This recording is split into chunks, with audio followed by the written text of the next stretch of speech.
and thank you for joining us for another episode of Hope for Healthcare with Dr. Katie Cole in partnership with ICD Healthcare Network. Dr. Katie Cole is a holistic physician, organizational well-being consultant, and change agent, working with industry leaders and proven strategies to heal our national healthcare system and our culture of medicine. Stay tuned to hear today's speaker.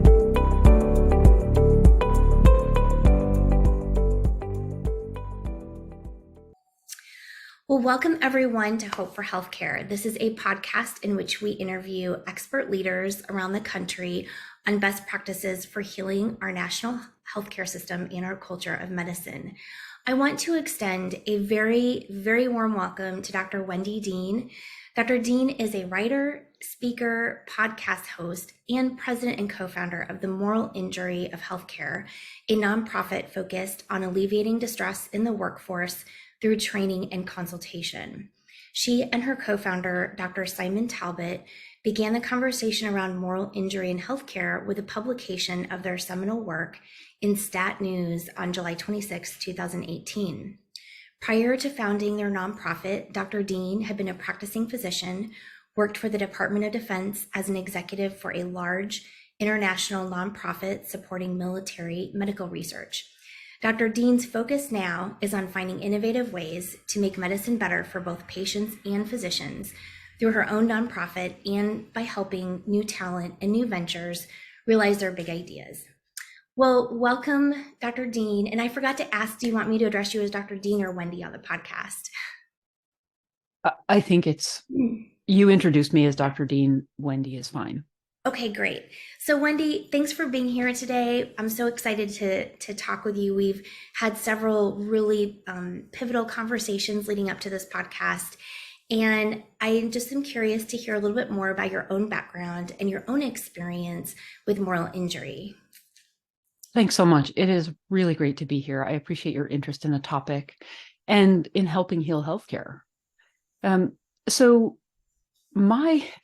I often say that I didn't volunteer for this work. I sort of was conscripted, in that when I was practicing, in fact, back in training, I realized that what I wanted in healthcare or from healthcare and from my practice in healthcare was to be able to connect with patients and find the best way to work with their values to make them better. When I got out into practice, I quickly realized that what my patients needed wasn't always the first concern. Mm-hmm. Sometimes what the organization needed was the first concern. Sometimes what the insurer needed was the first concern. And I switched my business model repeatedly to try to find a place where it would work better. And I went from an academic practice to a private practice in a different location. And in the end, I realized I had a choice between practicing in a way that I thought wasn't as good for patients as I hoped, mm-hmm. or finding a way to practice, or leaving medicine, honestly. And I chose the latter because I couldn't live with that concept of I'm going to make this practice sustainable for me, and it will just have to be good enough for my patients. Mm-hmm. So that was how I came to this challenge in healthcare from a clinician perspective. But I also came to it from a family member of a patient who struggled to get care. Oh, several, actually. So I watched my mother struggle to get care in Florida. Mm. And my husband had a critical illness, and we were challenged to find care for him as well. And I thought, wait a minute, these are two very different specialties who are addressing these patients' needs. Mm-hmm. They're thousands of miles apart. They're in different regions of the country. Mm-hmm. And yet I feel the same when I'm interacting with these clinicians. So what's going on here? And that was when I started doing this deep dive, talking to all the clinicians I knew, and saying, what's going on with you? Yeah, and I'm sure, I mean, it's interesting that you saw that pattern happening with, both your mother and your husband. And I'm curious, how did you navigate that when you were talking to the different clinicians? What did that do for you, or what kind of answers did you come from that process? In the moment, when I talked to the clinicians, they were um, they were sort of checked out. And when I asked them, when I sort of probed a little bit, they got very defensive. Mm, So in the moment, there wasn't much I could do to shift the conversation.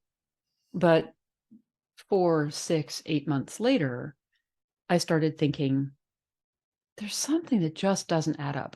I'm not really sure what it is, but there's something that doesn't add up. mhm, And I started talking with the clinicians, the physicians that I was working with in my research job with the Army, and saying to them, here's what I noticed in my husband's care, in my mother's care. It seemed like the clinicians were distant. They had no sense of urgency. Good enough was good enough. mhm, And these physicians said, I'm struggling too. I love my patients. I love the medicine that I practice, but everything else, all of those processes and procedures and the things that get in the way between my patient and the care they need, mhm, that's all grinding me down. mhm. And as I talked to more and more of them, and these are folks at big medical centers, they looked like they were incredibly successful on paper, and they were still saying, it's hard for me to do my job. Wow. Yeah. And that's when I really said, okay, there's something going on here. I'm hearing from orthopedists and plastic surgeons and ENTs and cardiologists and family practitioners.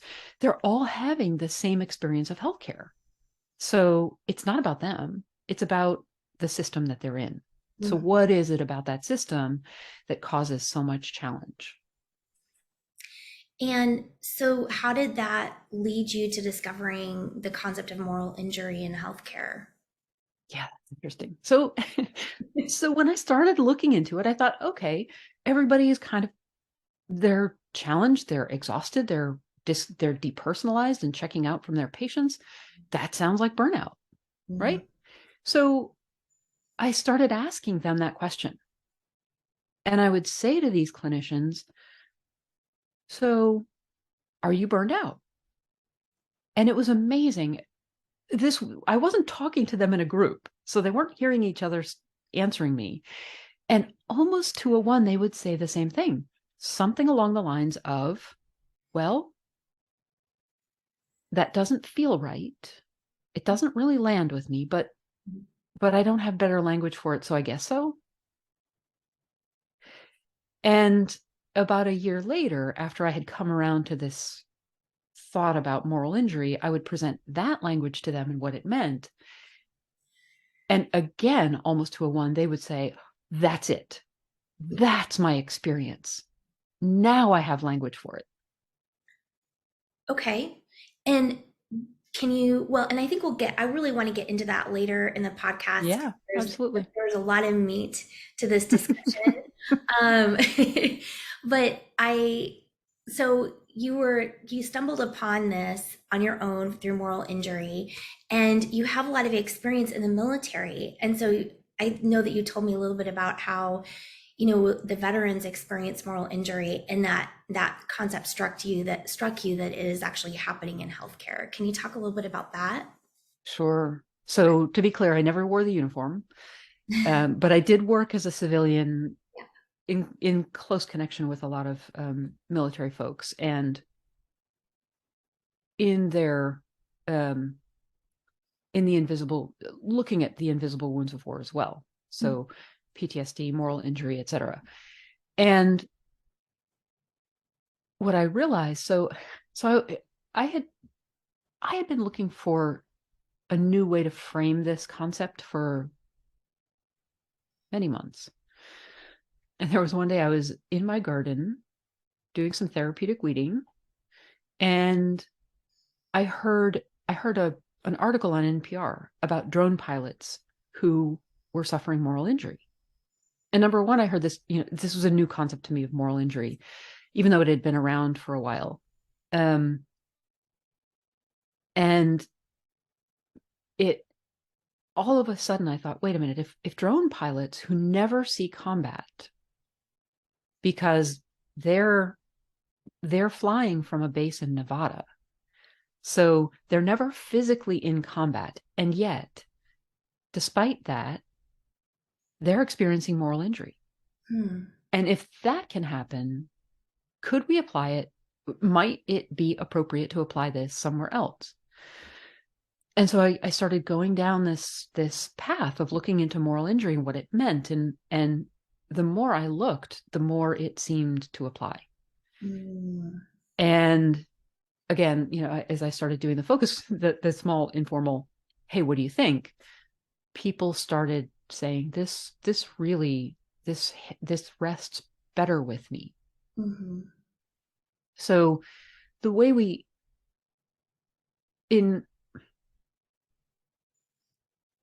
moral injury was first conceived by Jonathan Shea when he was working with Vietnam veterans who had been exposed to actions that disrupted their sense of themselves as morally good beings, as morally good people. And what he defined it as was betrayal by a legitimate authority in a high-stakes situation. And that was officers asking people to do things that they thought wasn't okay, wasn't part of their code of military conduct. And later on, Brett Litz and William Nash expanded that concept and said, it's more than betrayal. The betrayal leads to, there's also this transgression of a deeply held moral belief or expectation. So when I started thinking about this in the context of healthcare, I immediately thought those deeply held beliefs are the oaths that we took to put our patients first. Recognizing that not everybody takes an explicit oath, but through our education and training, it is driven home to us that our patients always come first, that we won't do harm, and that our patients come first. And that is an implicit agreement that we make in entering this field. So whenever something comes between us and our patients, that feels like we're being asked to forsake that oath. When we have to take care of the EMR or make sure that we are billing appropriately, that feels like we're taking care of the organization, not taking care of our patient. Or being told that we have to admit patients to medicine when they don't meet criteria. Or being told that we can't refer outside of our own healthcare system because it will lead to leakage. Or being told that we have to stay on time with patients. And like as a psychiatrist, I've had patients that were actively suicidal, and I was trying to navigate whether they needed hospital admission, and I was told, your next patient's here, you need to move on. Well, I've got an acutely suicidal patient. Well, I'm sorry, but your time is over, you need to move on. So those the kinds of things I think that happen for all of us. It doesn't matter what specialty you're in now in healthcare. I wanted to kind of give a few examples, and I think it's helpful for our audience to know how, can you explain a little bit more how moral injury works in healthcare versus the military, and maybe give a few different examples? So I think when I think about, I've watched folks try to do sort of a one-on-one adaptation of some of the concepts from the military to healthcare. And I appreciate why, but I also think we need to think about how healthcare is different from the military. And so when we think about the military, they're both professions, right? And so when we get down to what is the obligation of a profession in society, that's really where the differences start. The military has an obligation to protect. Sometimes that means, at the extreme of that, there's a requirement, there may be a requirement for lethal force, the use of lethal force. So inherent in that agreement to join the military is the potential for moral injury, right? Because most of us don't grow up believing that it's okay to kill anyone. In healthcare, though, our obligation to society is to heal.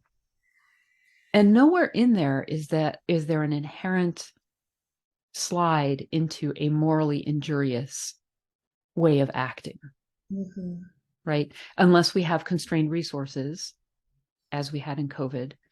But that's another question. And there are so many ways that we have put in safeguards to try to protect in that situation, but it's not akin to the lethal force argument.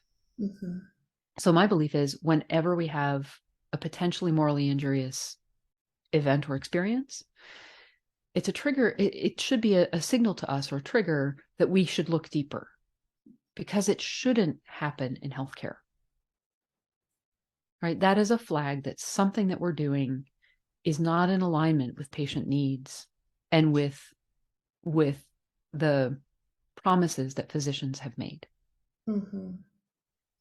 Absolutely. And, it seems like there are many different aspects of healthcare that have drivers that lead to moral injury. And I know we've talked some about the concept of burnout. And in the conversations that you and I have been having, you believe that moral injury is separate from burnout, and that, burnout, in the burnout community, we talk about how moral injury is actually a manifestation of burnout, right? And there are multiple things like breakdown of community, breakdown of trust, and psychological safety that lead to moral injury. But you have a little bit different perspective on moral injury, and I would love to dive a little bit more deeply into that. Yeah. So, and I appreciate that there are different perspectives on this. I think there's plenty of distress to go around, so none of us needs to have a corner on the market, right? Unfortunately. And my goal, right?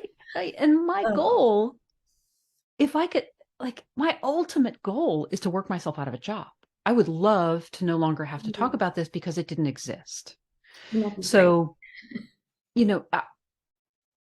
I think that the more we allow the definitions to creep, the harder it is to know how to create appropriate solutions to that thing.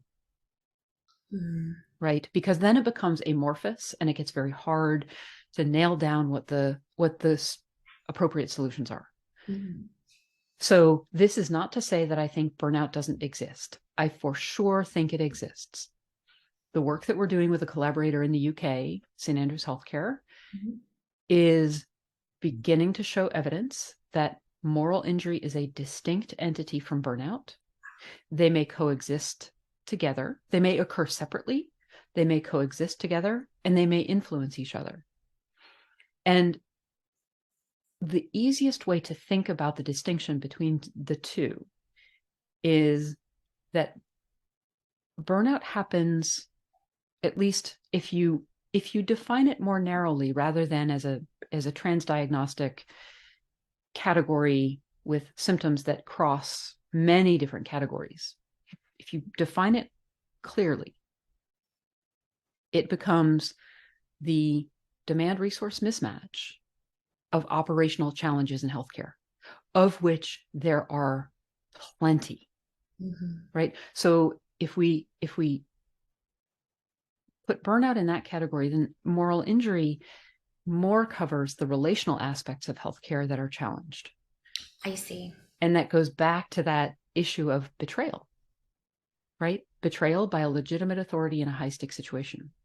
When you're asked to do things that go against the obligation you feel, your professional obligation to your patients as a result of your professional role, that's where moral injury comes in.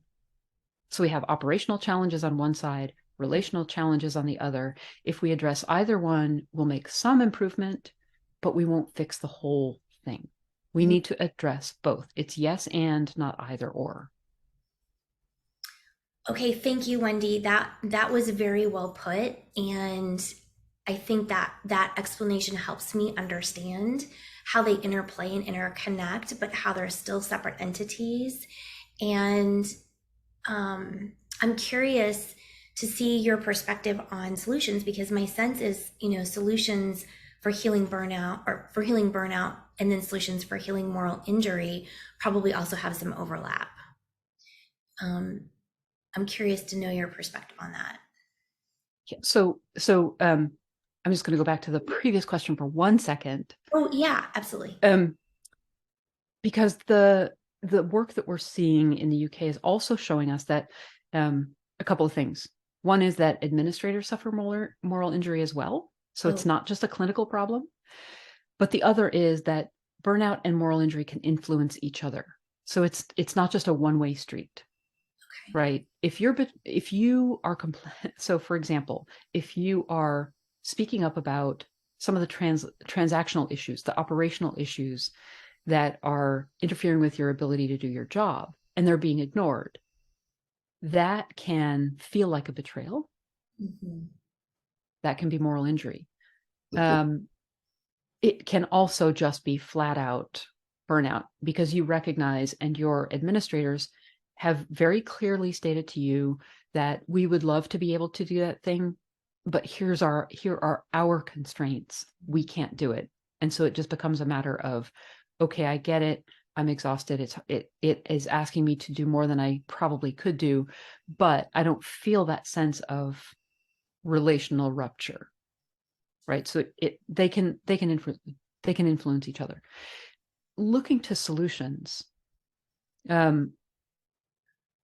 think as we talk about operational issues, reducing administrative burden, reducing, creating a better user interface for the EMR, reducing the number of regulations and requirements for payers, getting rid of prior authorization, all of those things would be incredibly helpful. They fall on the operational side.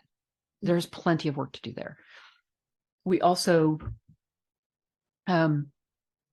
if we look at the relational piece, particularly coming out of COVID, there's a lot of repair that needs to happen. Clinicians who went to work when there was not enough PPE, who reused their N95s, who did that while their pay was cut, their retirement benefits suspended, where they were furloughed, they saw their friends getting fired. There's a lot of relational repair to do there. And organizations that think, it's that if we can, organizations that want to just jump right back into business as usual because that's comfortable and it's what we know and it is reparative for their finances, are underestimating the impact of what clinicians have been through. Mm-hmm. I think if we go back and start to really do that repair work, giving people time to breathe, giving people a forum to express what they experienced and what they need coming out of it, and how they want to see healthcare going forward, what they need for this to be a sustainable career now. And I'm not saying that that's just money. When you ask clinicians, money is way down the list, actually. It's more autonomy, it's more regulation, it's more, free me up to take care of my patients. Right. So allowing clinicians to come to the table where the decisions are made and to have input into what happens in their workspace is going to be critical. When they give feedback, seeing that it gets acted on is critical. Having their organizations put their weight behind actions that could help the workforce is incredibly important. I'm curious, are you seeing any organizations addressing this right now? The relational repair work. So there are some who are doing some things. I will say that the workforce is skeptical. Mm-hmm. So there are organizations that are doing appreciation. They're focusing on, let's make sure that health workers feel appreciated.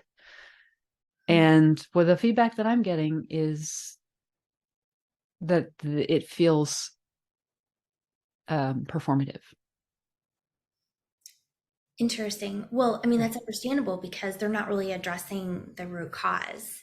Appreciation is very important, but if somebody is telling me they appreciate me being at work today, but I'm still having to tell my patient that the treatment I want to give them isn't covered, or we don't have, I can't get them in head MRI for a month, there's nothing I can do about it. Like, that's still the root cause. And so I could see how addressing just the appreciation factor would actually probably induce more harm than good at this point, unless you're addressing some of the other factors on the front line. Right. And that's what I worry about. I often worry that with the size of our systems now, the time between when somebody gives feedback and when it may be acted on can be months. Or it may not even, the loop may not even get closed. So they give the feedback, something happens about it, but they never know because it happened so long ago, and it just feels like, yet again. So I'm not gonna feed back anymore because it's exhausting to me. So it's important to close that loop and to let clinicians know this is what we're doing based on your feedback. Well, and Wendy, I really appreciate all the work that you and Dr. Simon Talbot through your foundation are doing to try to bring awareness to moral injury. And I know I do want to make sure that we cover your book. So they just published a book. It's launching today, and it's called If I Betray These Words. And I was lucky enough to get a copy ahead of time to read for today. So thank you. It's really poignant storytelling and giving us information on how the different physicians and clinicians are navigating the drivers of moral injury.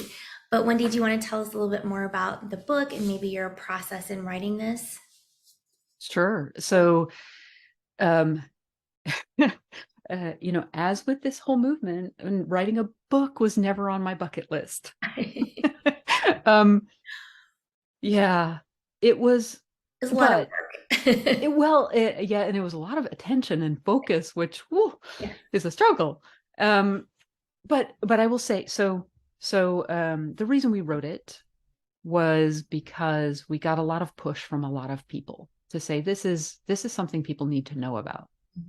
And so that was really the motivation behind it. And in fact, I'll give props here to Sam Shem, who the author of House of God, who was probably the biggest prod, because we had dinner with him one night and he said, "You need to write a book." And I said, "Absolutely not.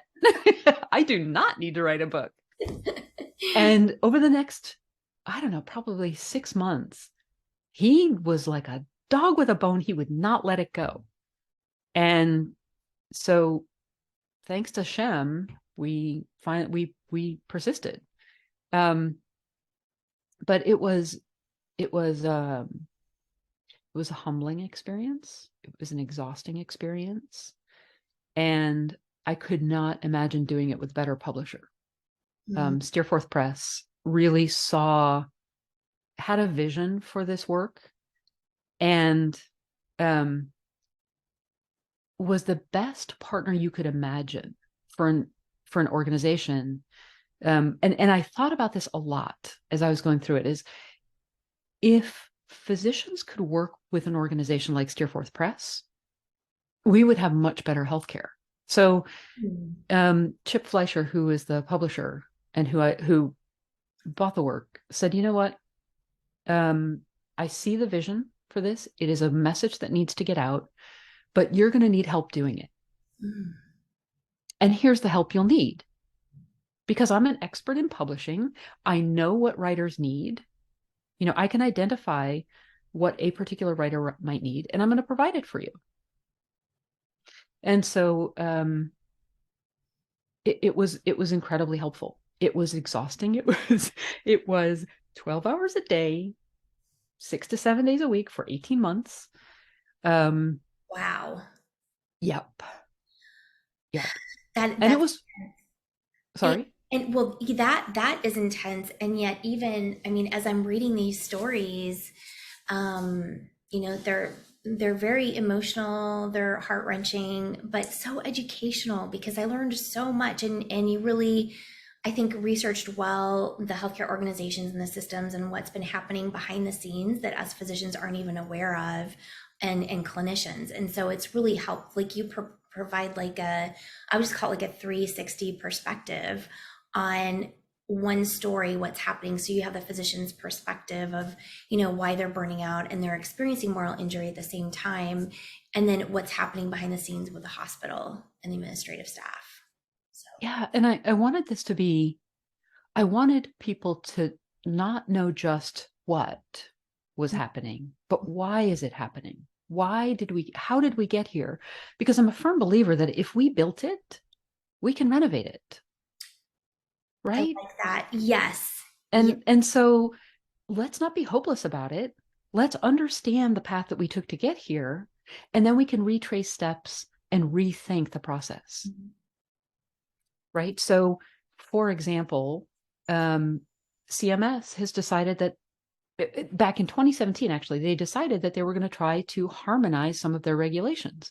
And they actually have been able to reduce the number of regulations that they require. It's still hundreds. It's like 417, but it's less, right?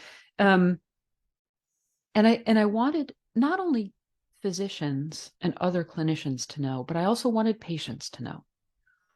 And I wrote it in a style that I thought would be accessible for everyone, where they could see themselves in it. Whether you're a clinician or a patient, you're going to see yourself, or you're going to see your colleagues, or you're going to see your family members.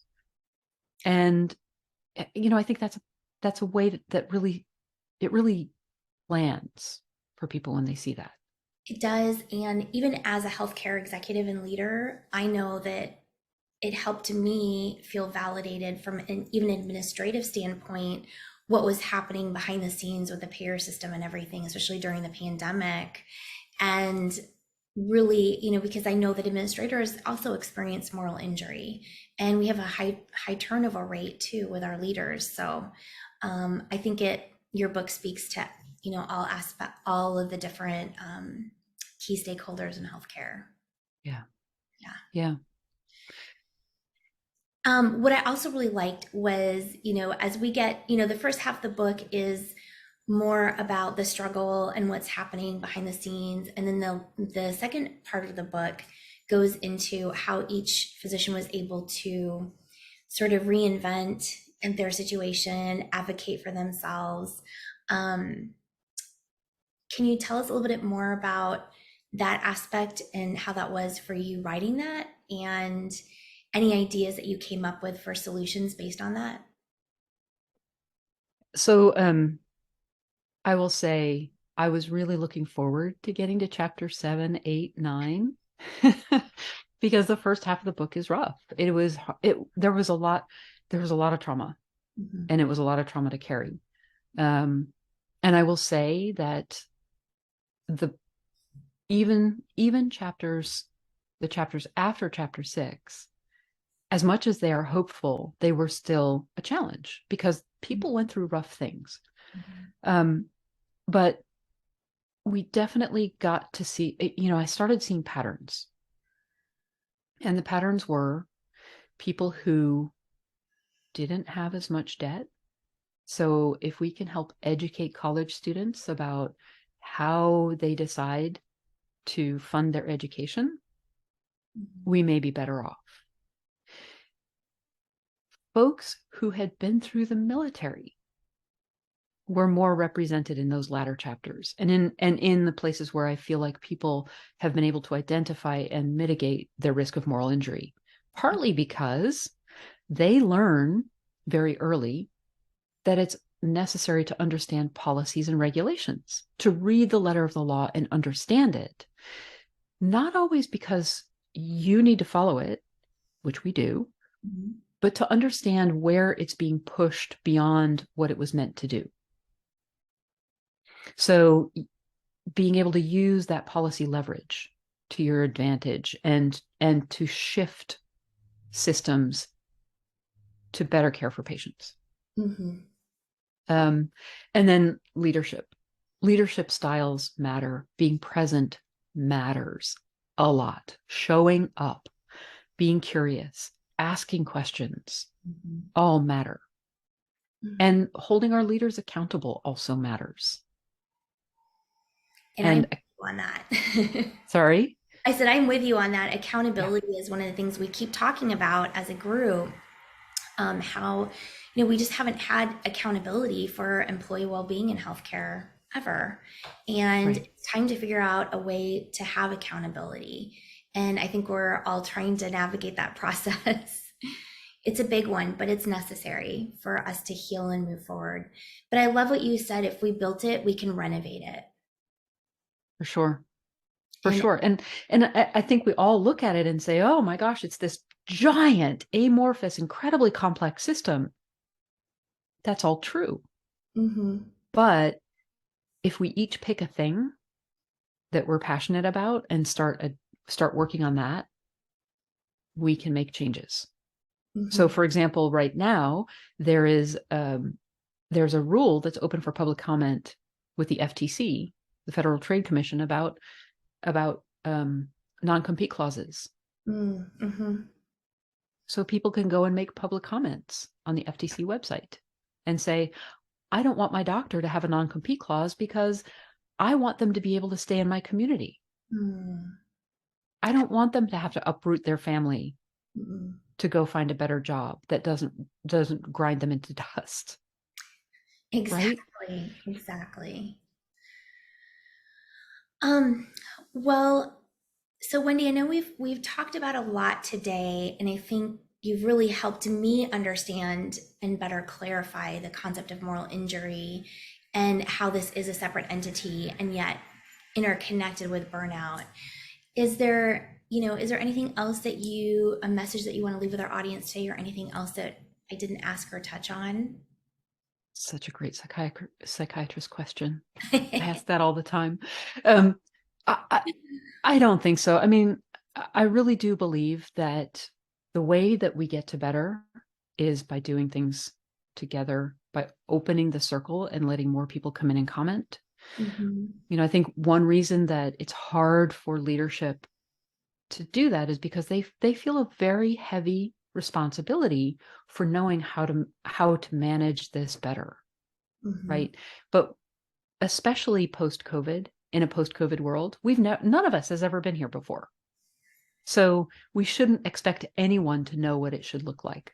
Mm-hmm. We should be asking everyone, what do you need? What do you need in the wake of this event? How do we get to better together? So leaders really being more open-minded, curious, asking for feedback from everyone, and creating a platform to receive that feedback and then give updates on what's happening, I think is important. Absolutely. To keep curiosity going, yeah. Being present, being curious, being transparent, mm-hmm. and communicate. Mm-hmm. Absolutely. Well, that's great, Wendy. Thank you so much for everything you've talked about today, and opening up your own heart and being vulnerable with us today and sharing your own experiences. And I'm really looking forward to continuing to expand this community and build this community with you. I think this is a very powerful message, and I hope anyone listening today, it doesn't matter what role you play, we are all patients. We are all healthcare stakeholders. I urge you to please visit Wendy's website, check out her book, and she's got it in the background too, but if I betray these words, it really helps understand, again, how we got here. And there are lots of solutions in there as well on what direction we can take, even as patients, what we can do to try to help move healthcare in a positive direction. So Wendy, thank you so much for being here today, and congratulations to both you and Dr. Talbot on launching your new book today. Thank you so much. I really appreciate it. It was a pleasure. All right. Thank you so much. And thanks everyone for tuning in, and we'll see you soon.